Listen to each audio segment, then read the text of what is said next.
Brian, at Co-op City, is it just inconvenience? So how do we create a financial driver? Is a microgrid an insurance policy that we need to somehow monetize? You need to partially monetize it. You also have to look at your clients. With us, with residents, it's also a self-procuring retirement facility since we're Mitchell-Lamar. So we have a large elderly group. Oh, yeah. So with that in mind, my services, electric, heat, hot water, are extremely needed. It's life safety. It is life safety. Yeah. To go back to my plant a little bit, we are interconnected with Con Edison and the grid, parallel at all times. We are running literally zero to the grid most of the time. In other words, importing none, exporting none, generating self-generation, and I have black start capability, which is a 45-second startup, and then I can restart the plant within an hour. So that was our driving force, is that I have a community that needs services ASAP. So how do I make sure I get to them as quickly as possible? The financials are important as well, because as a large retirement community, it's fixed income. Yeah. So how do I do that and also reduce my operating costs?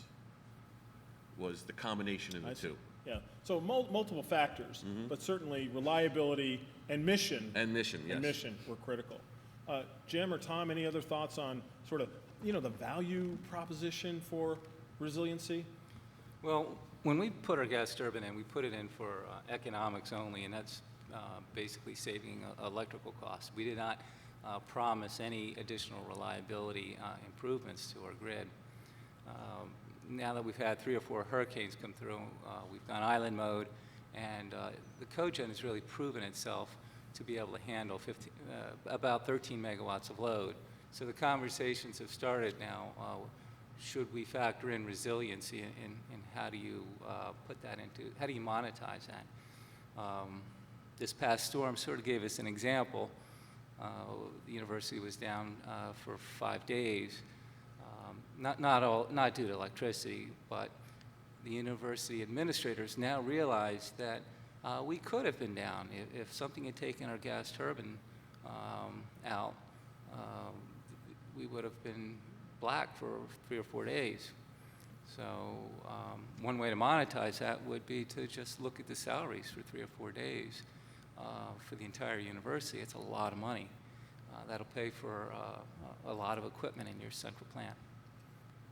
So maybe there's an equation we should extract a little bit. 5 days of university salary. Jim, anything to add? Or? Our situation is very, very similar. We go out and look for certain durations that will cause certain events to happen that cost money. Yeah. So, for instance, we have a synchrotron which is cooled by hydrogen or helium, I'm not sure which one, but if they don't have power, they lose it. And so there's a monetary cost for them for longer than, say an hour. They start to lose that charge, and then they physically have to buy more product and put it in there. So we try to understand what those particular things are, where it's sort of hard dollars out the door. This past summer, we had that heat wave back in July.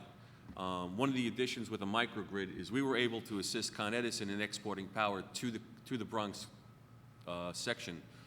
Besides handling our own load, we were exporting 8 megawatts to Con Edison to help them shore up the Bronx division.